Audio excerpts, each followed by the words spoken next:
Hey, it is Ryan Seacrest. There's something so thrilling about playing Chumba Casino. Maybe it's the simple reminder that with a little luck, anything is possible. ChumbaCasino.com has hundreds of social casino-style games to choose from with new game releases each week. Play for free anytime, anywhere for your chance to redeem some serious prizes. Join me in the fun. Sign up now at ChumbaCasino.com. Sponsored by Chumba Casino. No purchase necessary. VGW Group. Void where prohibited by law. 18 plus. Terms and conditions apply.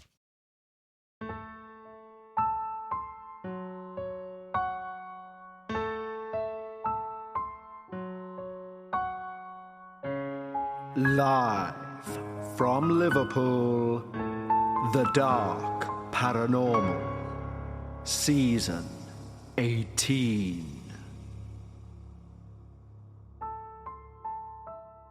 Hello everyone, and finally it's great to say welcome back to The Dark Paranormal Season 18, our debut episode.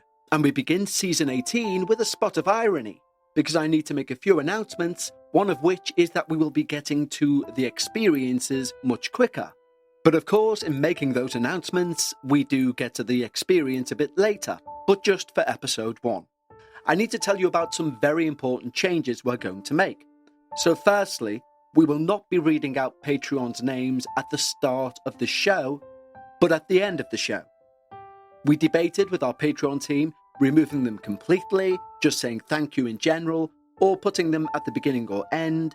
And in truth, if you sign up to support this show, you deserve to have your name read out on the main feed. And we both 100% agree that your contribution to the show should be recognised, so it will continue to be. However, doing it this way, firstly, allows me to tell you more about what you're about to experience, and secondly, gives the Patreons their own special unique part at the end of the show. We will still plug Patreon at the beginning of the show, because that's only short, and also there's been a little bit of a change in what they do there too. The second change from our perspective is that the minisodes we released on a Monday throughout the Halloween season, they became rarely popular, and people asked if we could carry them on. And therefore, from season 18 onwards, we will be releasing 3 shows a week on the main feed. On a Monday, you will receive Dark Realms, which will be a minisode that focuses mainly on places that have attracted paranormal activity and sometimes about some famous or not so famous cases that do need a bit of extra light shone upon them. On a Wednesday, you will receive the rebranded no longer Dark minisode, but Listener minisode, because it will be an experience sent to us from a listener, which is too short for the main show and too long, arguably, for one of our Dark Bites features.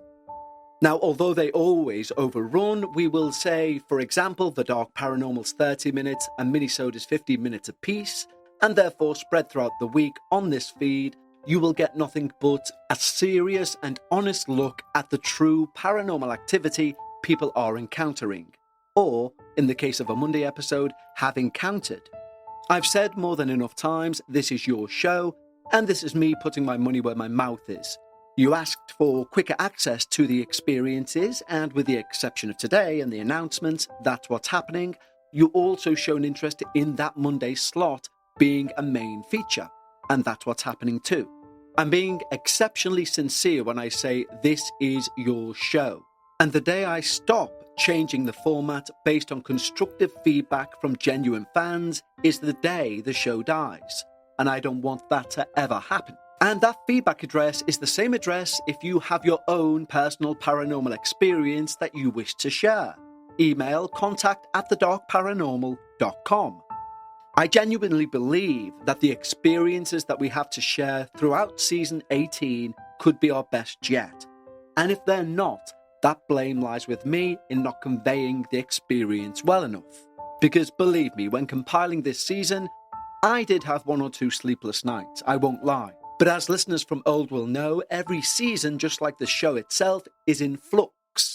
And although I'm more than happy with the season, how it's laid out in front of me, and believe me, it looks amazing, if you have your own experience, send it in. Because I will always find space for the right experience, irrelevant of when it's sent. And the email address, once more, is contact@thedarkparanormal.com. Now, I did say I'd continue to plug Patreon at the start of an episode, and the reason for that is I think we have now built the best, welcoming, most like-minded group of paranormal enthusiasts out there. Not one member of our thousands of members claim to be an expert in anything to do with what we look at, because you simply can't be. I'd like to take the credit for how good that Patreon group is as a community, but I simply can't. It's all down to them. And believe me, as a fan of this since I was 8 years of age, I've been in enough paranormal groups or societies to see the toxicity, to see the need for a want of hierarchy within there. It does not exist in this wonderful place. And when I do a Dark Bites episode for our Patreons every Sunday, it's my favourite place in the world to be. So why would you join? Well, I would personally join for that community itself. But for around the cost of a sitting coffee per month, you will get access to the full Dark Bites back catalogue, a new episode of Dark Bites every week of the year without fail, and access to all of our shows on this feed, both ad-free and before anyone else. So for example, this debut, You're Hearing Friday, was out to our Patreon members on Wednesday. And Monday's new Dark Realms episode, our Patreons are listening to right now, ad-free, 3 days before its general release. So if you're a fan of the show and you'd like to support the show and join that wonderful community, head over to patreon.com/The Dark Paranormal. Now, I mentioned Patreon are doing things a bit different. What they're doing this year is they're allowing you to buy a Patreon subscription as a gift for someone else. So if you want to become a Patreon and you know a certain someone is going to struggle to get you that particular gift, why not give them a nudge in Patreon's way? That's patreon.com/The Dark Paranormal. Now, I want no one to worry. All of our intros going forward, I'm going to promise you, are going to be beneath 3 minutes. That's after the intro music stops. But announcements must be made and changes you must be aware of. And I think we've done that now. So I think the only thing to do is to say, it's time. Lower those lights. Make yourself comfortable, and most importantly, leave your disbelief at the door. As we listen to over 70 years worth of experiences in When Evil Takes Root. Hi, my name is Bry, and after talking for years about submitting, I finally am doing so. Listening to other experiences has made me brave enough to share my own, and know for sure I won't sound crazy. I'm submitting my experiences of growing up in a haunted home. My home that my older siblings and I also lived in, and also experienced many paranormal events. I'll be sharing their events as well as my own. I primarily experienced the bulk of activity, and I did experience a traumatic event in middle school. That could be the root of why I experienced these events. If my trauma made me more vulnerable at that perfect age too, if something did need energy in that house, well, mine was perfect for it. The names shared in this are real too, besides for my friends' names in order to keep their privacy. I grew up in Eureka, Missouri, a small town about 30 minutes from downtown St. Louis. A very small town, one that has since grew but is still small. Known for its Six Flags, and filled with countless banks and gas stations and senior living centres. Lots of senior living centres. But there's also a ton of history in Eureka. A little that I will share as it provides a good backstory to my story. Maybe where the land came from is part of the hauntings. You see, the area was first inhabited by the Shawnee American Indians, until they were forced out. And then it was used as farmland. Eventually it was bought out by builders and they turned the land into real estate. The real estate my parents bought and still live in. The hotel itself in Eureka holds a lot of history, and is known for having the resident ghost Addie, who supposedly died by falling through the window of the barn, and now spends the afterlife haunting the hotel. 2 children have also died in the indoor pool in at least the last 20 years or so. This hotel and one-time carriage stop for travellers who needed a night to stay was perfect, since they had horse stalls, all which are still on the property, albeit used for other things. You can, however, get married in the original barn. It's next to Six Flags, and is where all the tourists will stay to visit Six Flags. We're also about 20 to 25 minutes from Union, Missouri, the popular Screaming House. The history is quite interesting, and a Google search will pull lots of stuff up. My story now is one that consists of many encounters. I will say some encounters stand out more than others, and some are shared with my siblings. My normal is definitely not like most others. I was born in 1989 and lived in Eureka. I grew up there. I moved back home there, and my parents are still living in this house today. My experiences were just that, experiences with the paranormal, over a span of the age of 10 to now, and I'm now 34. My encounters happened mostly between the age of 11 and 18. At this time, the terror I was experiencing was almost traumatizing. I'll do my best to keep things in chronological order, including any important background info, as my parents moved into this house in the early 1960s, and the haunting started then, when my sister Kim and 2 brothers, John and Bobby, lived in the house with my mum and dad. Their experiences, as well as my sister Heather's, will kick the story of my haunted home off. This submission is 70 plus years in the making. First, important background. My very young parents moved to Eureka, Missouri from St. Louis City around the early 1960s. I believe they bought their home in 1963.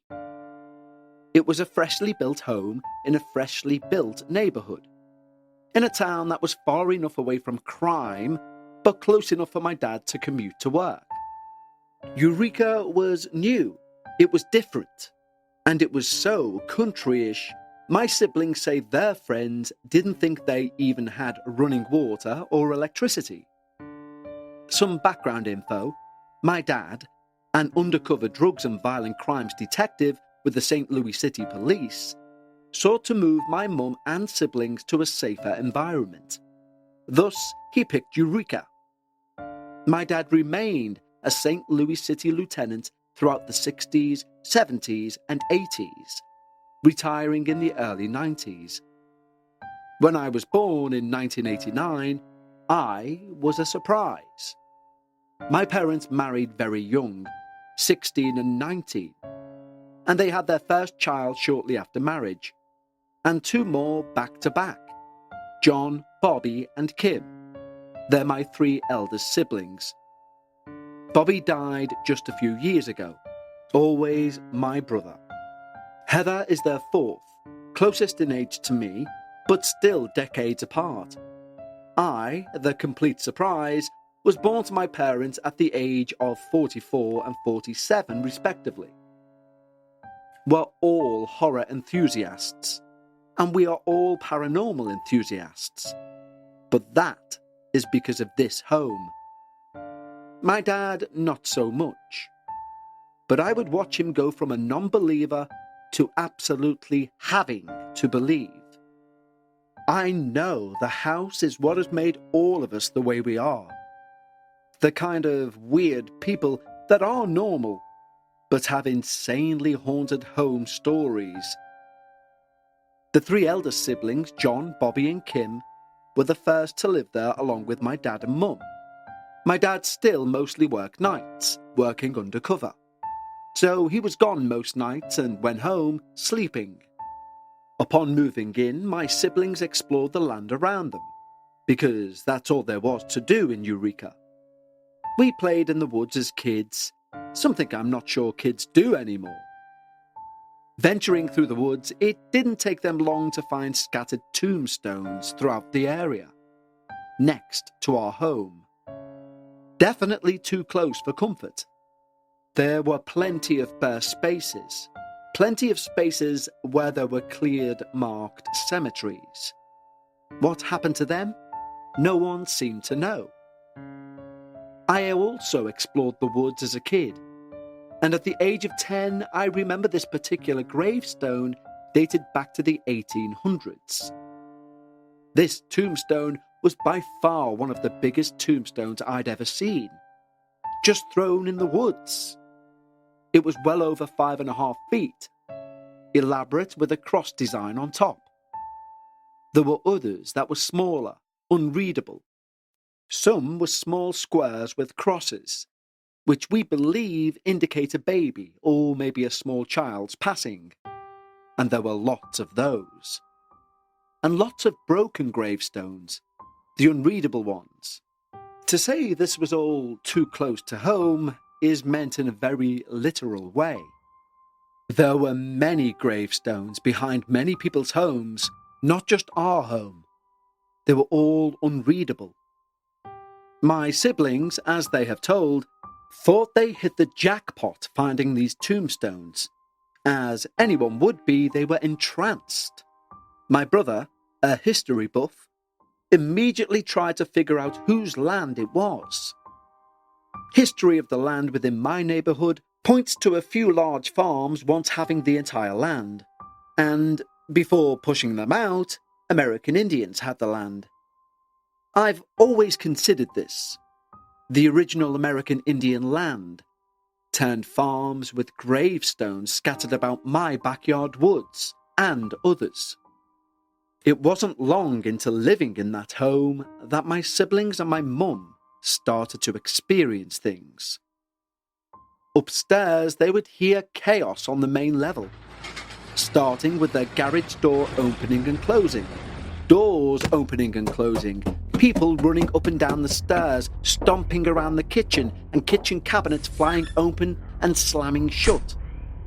As my siblings would tell me, they were not about to go downstairs, but they would sit on the staircase and peek with the small view into the kitchen that they could see. But seeing the cabinets open and close, with my mum sitting with them, and lights flickering on and off, parties on the outside deck, sounds of a large group of people talking, playing music.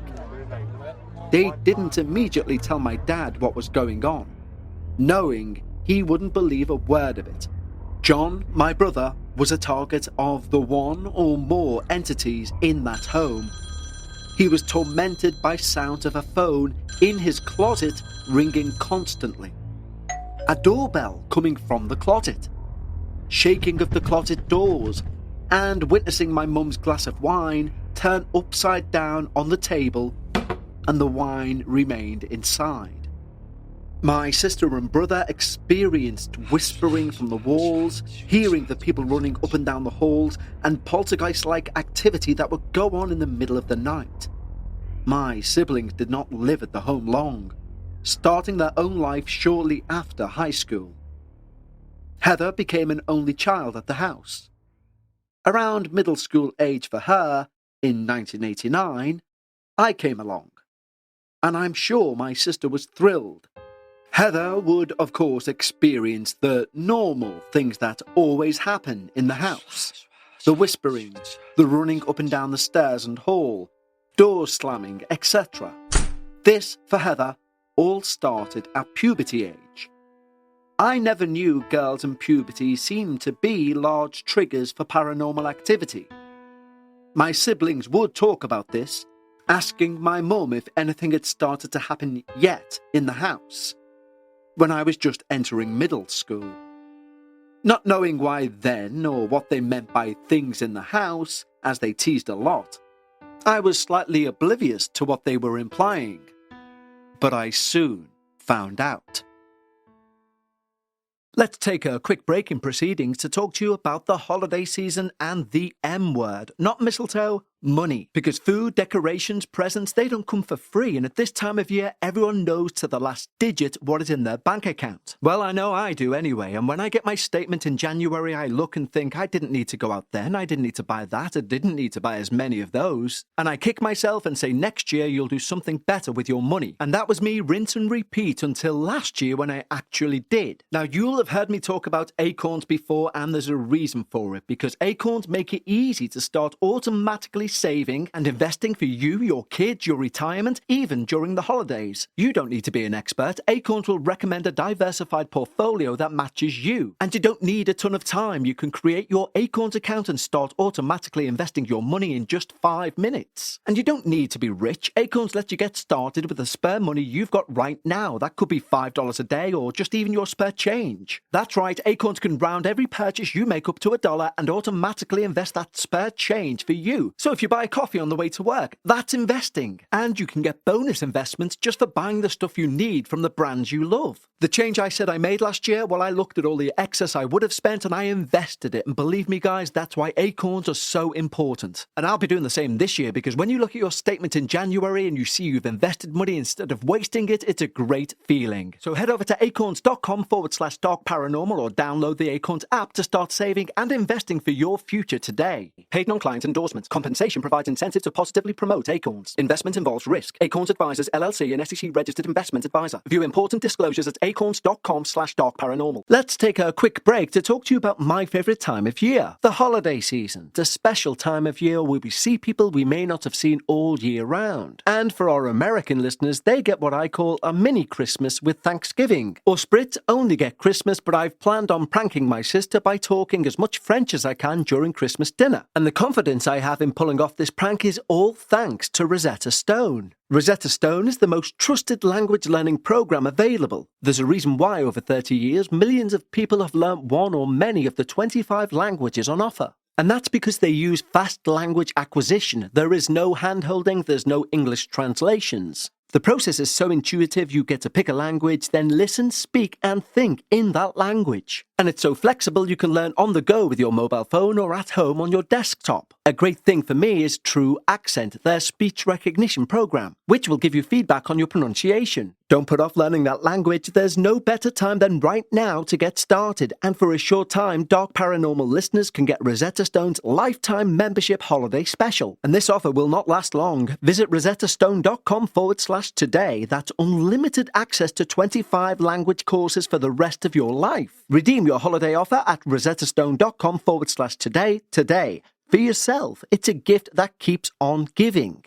Spark something uncommon this holiday with just the right gift from Uncommon Goods. If you haven't finished your holiday shopping yet, don't panic. We've got a secret source of incredible original gifts, and that's Uncommon Goods. They've got unique hand-picked gifts for everyone on your list, all in one spot. Gifts that spark joy, wonder, delight, and that it's exactly what I wanted feeling. Somehow they know exactly the perfect gift for every single person you know. So skip the gifts that scream last minute buy and find something truly original at uncommongoods.com. I've already mentioned they've helped me solve a headache I have each year buying one individual a perfect gift. And I found it on Uncommon Goods, a dream globe. And I know this individual will love it. And this individual is the hardest person to buy for, so I love it too. And when you buy from Uncommon Goods, you're supporting artists, small independent businesses. Uncommon Goods look for products that are high quality, unique, and often handmade or made in the US. But what about an uncommon experience, more than a virtual class, and something that won't be lost in the mail, including everything from cooking to tarot card reading, their unexpected opportunities to have fun and connect in new ways.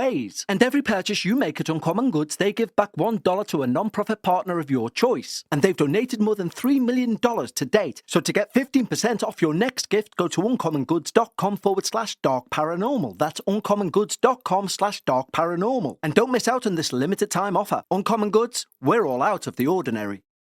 I think by far I had the most intense experience of them all. I imagine it gained energy as time went on. And I can say with all honesty, I was likely a great source of energy to feed off, as I was quite dramatic in high school, always up to something and always having big emotions. When Heather moved out of the home, I was in 5th grade, and the only one home. Although I was the only child, I did become an aunt at 3, so my nephews and nieces are more like brothers and sisters to me. When my nieces and nephews were born, my parents turned one of the rooms into a nursery for them for when they would spend the night. And even now, that room is still called the nursery. It seems like it's got a very nursery feel to it, and it's been called so for over 2 decades. It just feels right. It sounded spooky though, and the room was spooky. There was, or is, something in that room. My friends, when we grew up, were all terrified of the nursery. And to this day, I'll have friends randomly ask me about the nursery, or my home in general, or remind me of a scary story they have about my home, as many people have experienced things here. Family members, friends of mine, and my siblings, etc. I will say whatever haunts this house does not care what it does or who is there. I started having experiences that I can remember vividly around middle school. My earliest memory was hearing things and getting a strange feeling that something or someone was in my room. It suddenly would feel strange. I can't quite pinpoint the feeling, but it felt uneasy, as if someone was in the room with me. I could hear what sounded like a group of kids running up and down the stairs, and because I moved rooms, my room was now next to the stairs and so was my bed. I had my bed against the wall the stairs were adjacent to, and this running was loud, scary loud, and eventually flat out annoying as it was constant some nights. This was right around the time I started sleeping with the covers over my head every single night. I would leave a little hole to breathe out of, but my face was covered. I was terrified, and I remember the fear I still felt under those covers. All of this was enough to send me straight to my parents' room, where I'd often end up. My dad, now a retired policeman, working for a company who owned big hotels in St. Louis, didn't have any time for my tall tales. My mum knew it was true though, but my dad still thought it was silly. Until he had his own experiences involving me. It became more evident to me that my house was different when I tried to have sleepovers. My girlfriends in 5th grade all went home and I was having a sleepover for my birthday party. Why did they leave? Well, they were all crying. They were all afraid. Every one of them claimed to hear different things in the house, and even though I begged everyone to stay, every last girl went home. From then on out, I had hotel birthday parties. Another experience I shared with my nephew, who I'm still very close with. Harry and I decided we wanted to spend the night in my pop-up tent on the deck. This was around 5th or 6th grade. We actually wanted to stay out there because my cat, who was an indoor cat, escaped and was out roaming the woods. We thought if we slept in the tent, it might attract the cat home. So we loaded up with snacks and covers, and we were having our camp out. At some point in the night, we heard noises that we thought may be the cat. So we unzipped the window to the tent, and we saw what looked like a white see-through figure with some sort of dress floating up the deck stairs, past our tent and in to the house. We were too scared to stay outside, so we went in screaming, waking up both my parents and demanding to sleep on their floor.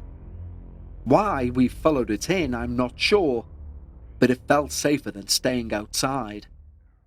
We both remember this very vividly. Harry's sister and my niece, Molly, also had an experience.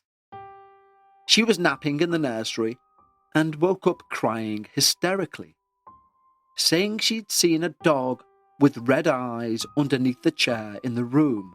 She still remembers and talks about this incident and said it was clear as day. A dog with bright glowing red eyes staring back at her. There were many nights where Dad would end up running round the home with his gun drawn looking for an intruder, as the noises downstairs sounded like someone had broke in and was turning the house upside down. But he never found anyone or anything. Whenever this took place, my bed for the night would be my parents' bedroom floor. But the night that made my dad a believer was a night where we were all woken up to something that sounded like a broken window from downstairs, followed by people running around. I fully expected my dad to come running out with his gun, as he did, and when he was done searching the house, he stood in my front room to tell me to go to sleep on their floor. He was still apprehensive of what he heard, and not finding anything, I could see strain and confusion on his face. With me repeating, "I told you we've heard things in this house," he stood there. The beads, which I had dangling from the top of my door frame, were then ripped down, one strand at a time. There's no explanation for what happened. Watching the 16 strands or so of that beads getting yanked off my door one by one felt like an eternity. My stomach was in my mouth. My dad was flat out shocked. I sprinted to their bedroom, and my dad later tried to tell me it was possibly my grandma who had passed, just coming by to say hi. Well, this is laughable. Though my grandma had just died, it most certainly wasn't her. I definitely did not get a good feeling when this entity was around, and it thrived off my fear. I understood this before I even understood what was happening to me. Among many of the encounters I had, there are two that I most often share with people, as they are the ones that are just so bone-chilling, I can't believe they even happened. Although I know I vividly remember them, and they definitely did. Growing up, telling this story, I was told I was crazy, and still am told that. But I know what I experienced, and I know at least someone can attest somewhere to what happened to me. Someone must have had the same experience, or be able to at least answer my biggest question. What was it? The night the biggest event I experienced happened, I demanded my bed be moved to the wall shared with the nursery. I think I was a week into the move and feeling good and safe, finally getting a full night's sleep, and things were quiet in the house. Apart from large events, there were always little things going on, but nothing had happened for quite a bit. I still did my typical routine, pulling the blankets fully over me, and I fell asleep. Waking up sometime in the middle of the night due to hearing footsteps down the hall, hearing the nursery's door close, and then complete silence for 15 minutes or so. Next thing, there came the loudest booming noises on the wall I shared with that room. It wasn't a knock on the wall, it was a boom on the wall. It didn't even sound like it was hitting a wall, but it was most certainly hitting my wall. It sounded like it might break through the wall at any moment, and somebody may be beckoning through. I opened my eyes and peeked out. I saw the pictures shaking on my wall with each boom. They lasted about 3 seconds. Again, it was indescribably loud, like a sound a dungeon door would make being slammed and echoing. Eventually, the pictures flew off the wall, 3 large framed posters, and shattered. And then it stopped. There were maybe 3 or 5 booms I honestly don't remember. I was too terrified, trying to scream for my parents, but nothing was coming out. I couldn't move, I couldn't scream, and I was not about to put my feet on the ground or go out into that hallway. It was the crashing sound of my posters falling to the floor and shattering not the booms that made my parents come running in. In disbelief seeing the pictures shattered on the floor and me hysterical, my parents did not believe my story. I remember my mum talking to my siblings about it the next day, but I know she believes me, as I've held on to this experience my entire life.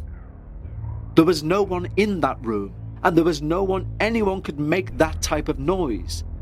The booming was deep, loud. It didn't sound like something hitting a wall.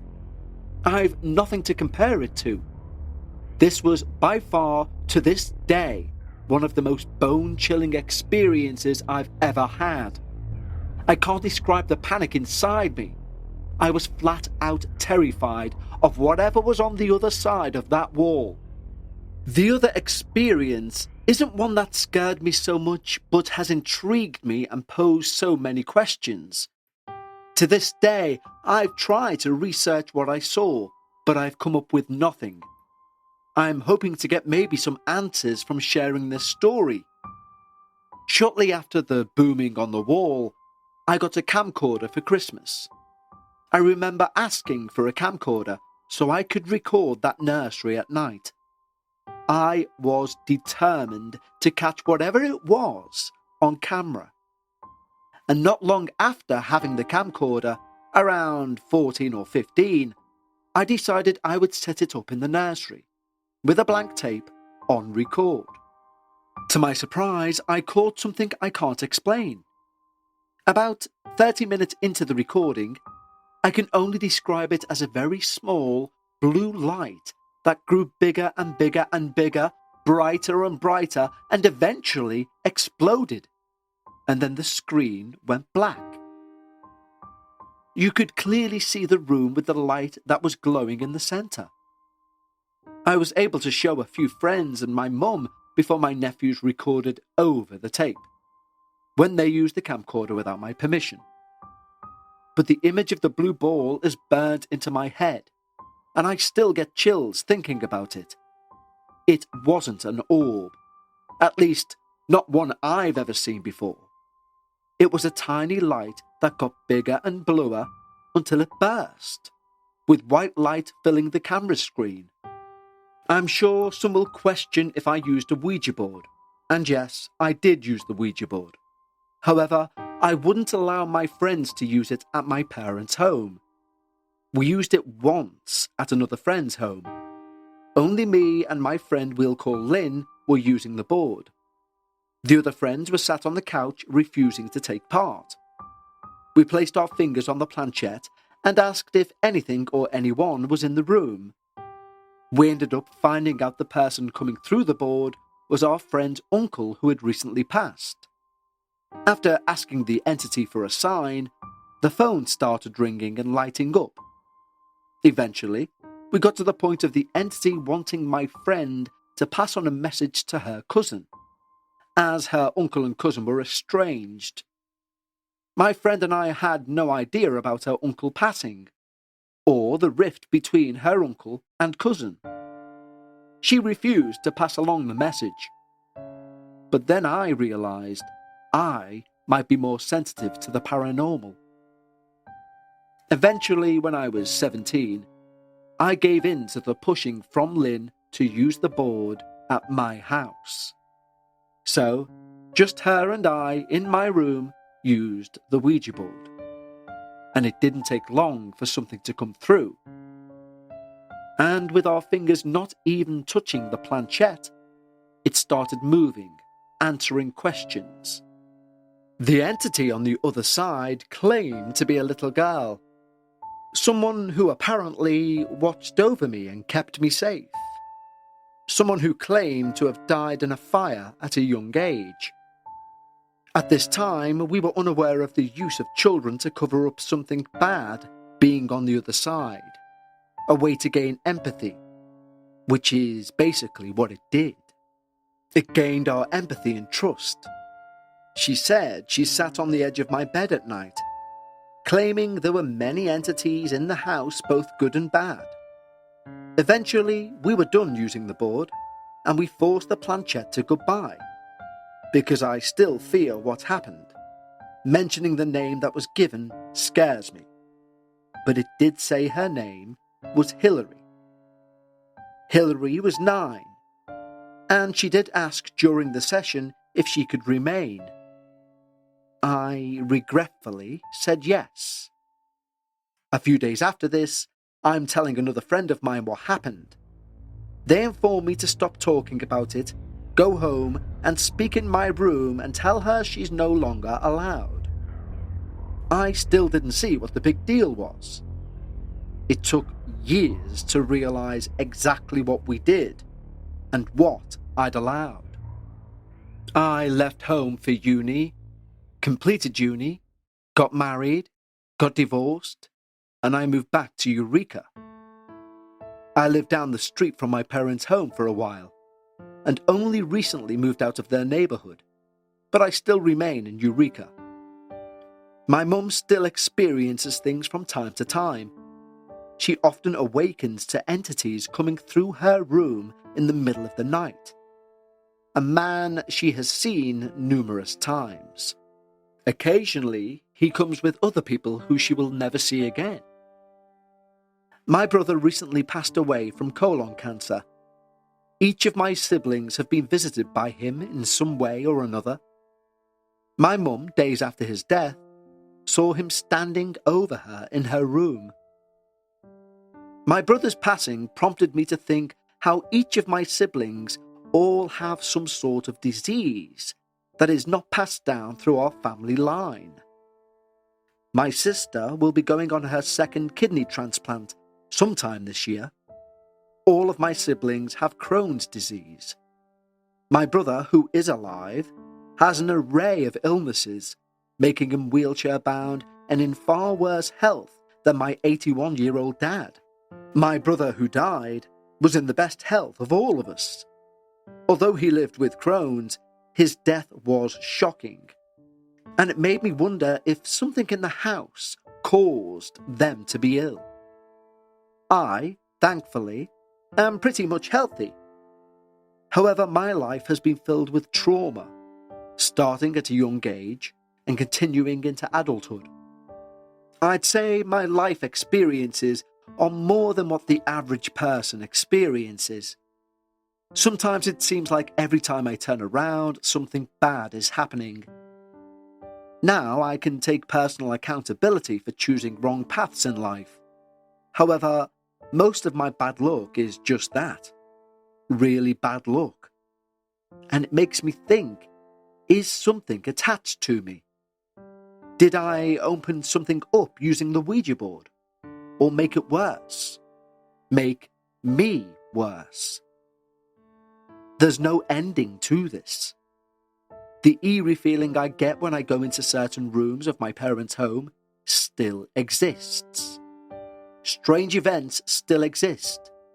My mum having the most recent encounter that lasted days, involving a ball she randomly found on the top of their water heater.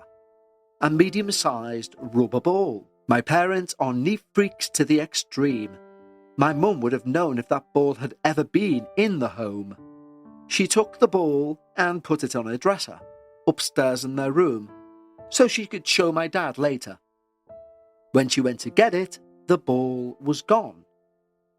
She came back downstairs and sat down feeling apprehensive to tell my dad about a ball that she'd found and then had disappeared. When she looked at my dad, the ball was sitting next to his feet. I know, this sounds like a prank. Maybe my dad was just messing with her. But he swears he knows nothing about the ball. And quite frankly, he just wouldn't make my mum feel crazy by doing that.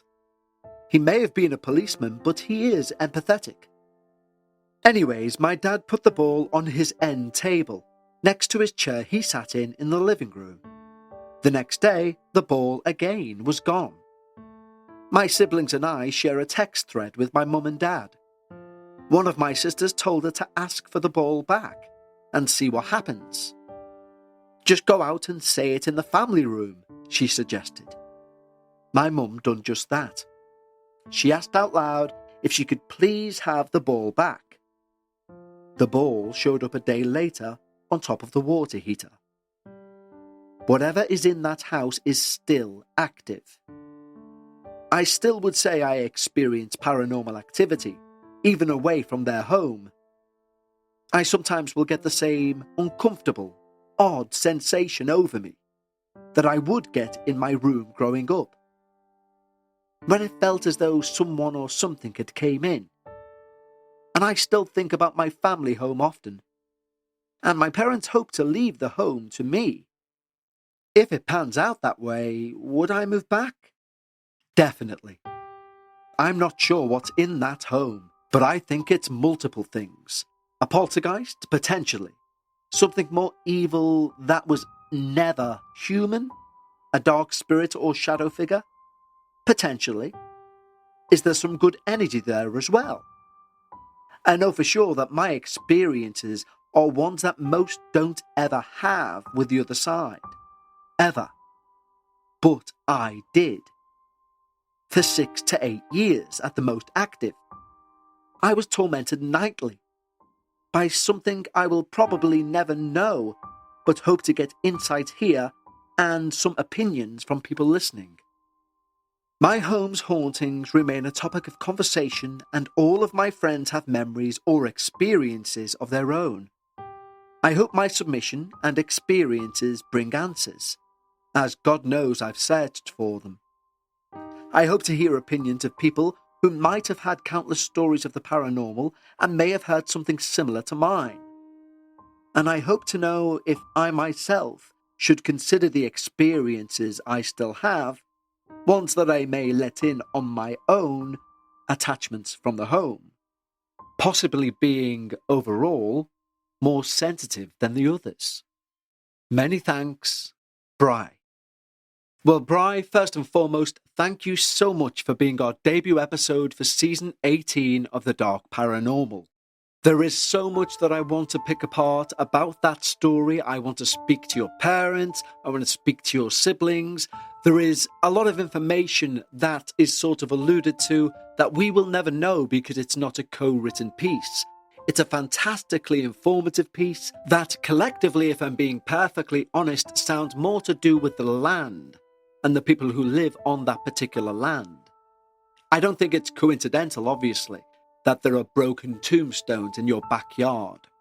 I'd be fascinated to know what your neighbours experience, if anything, with them living on the same land. Because from the way you describe the land, it does sound like the whole area may be prone to these sort of infestations, if you will. I will say the one thing that you mentioned, which did make me think, well, now anything goes, was the use of the Ouija board. Yes, you done it first in a friend's house, and then you done it in your own home. And people often think if I don't do it in my home, I'm fine. But you need to remember what you bring through sometimes is looking for the easiest person to feed off, not necessarily to live in that house. It might be looking for an individual to dwell within, or at least alongside. And when that Ouija board was mentioned, any prior theories I was trying to weave together were kind of thrown up in the air. Because, to use a really bad analogy, as I like to do, it would be like if you stood outside your home as there was an earthquake and you heard things getting smashed about in your living room, and then 20 strangers with bricks turned up and all threw them through your living room window. When you went into the home, your TV would be smashed, your DVD player, whichever else, and you wouldn't know exactly what was caused by a neighbour with a brick or by the earthquake. And therefore there's no point speculating because you will never know. And for me, that's where we're at with this experience. Now, there may well be listeners out there who can hear what you're saying and say, no, I can tell you exactly what's going on. And if you are that person, please do get in touch. Contact at thedarkparanormal.com. But thank you, Bri. I really enjoyed this experience because it's one of those experiences very similar to the ones we receive on Dark Bites, where it makes you think. It makes you try to look for reasons why things have happened. Causality. So please do keep us informed if anything else takes place either at your parents' house or with you yourself. And once again, thank you for your submission. Before we sign off, it is of course the most wonderful time of the year, allegedly. And don't forget, as I mentioned at the start, Patreon are now offering you the chance to gift somebody else a subscription to their favourite podcast. Head over to patreon.com/The Dark Paranormal and you can do so for this show, which, as I mentioned earlier, means you can gain everything on this feed before anyone else and ad-free. And not only that, you can also gain access to our Patreon-only podcast, Dark Bites. The show releases every Sunday of the year without fail, and there's a back catalogue of over 70 hours worth of Patreon-only material for you to go and binge. But knowing what I know of the community of this Patreon, that's the reason I would join. You're not joining a toxic community. You're not joining a paranormal community of know-it-alls or people who think they deserve to be held in higher esteem than anyone else. There's no hierarchical structure in place, meaning you'll never encounter anyone calling themselves founder member or waiting for your post to be approved by a senior admin member. It's an open forum where we expect the people who join to be like us.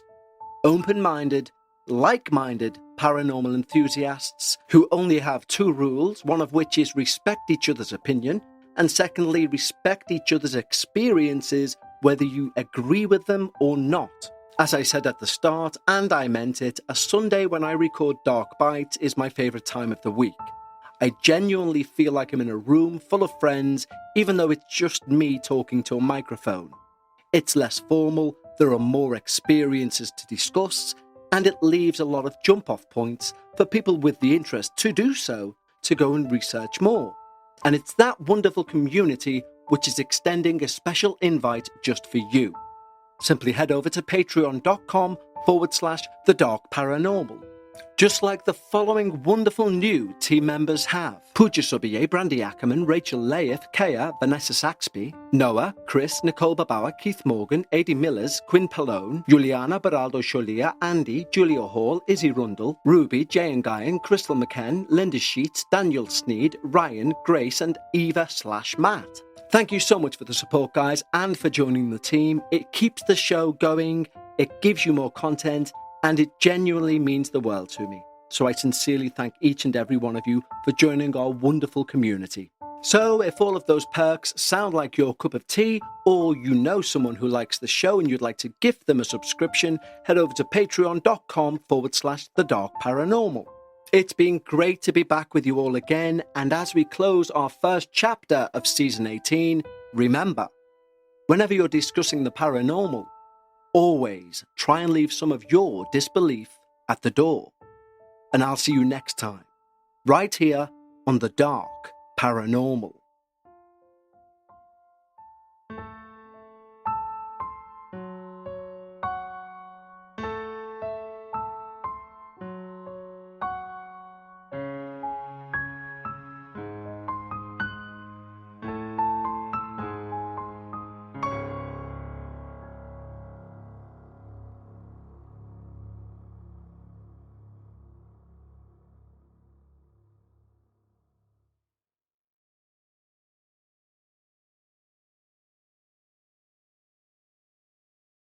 Ryan Seacrest here. When you have a busy schedule, it's important to maximize your downtime. One of the best ways to do that is by going to ChumbaCasino.com. Chumba Casino has all your favorite social casino games like spin slots, bingo, and solitaire that you can play for free for a chance to redeem some serious prizes.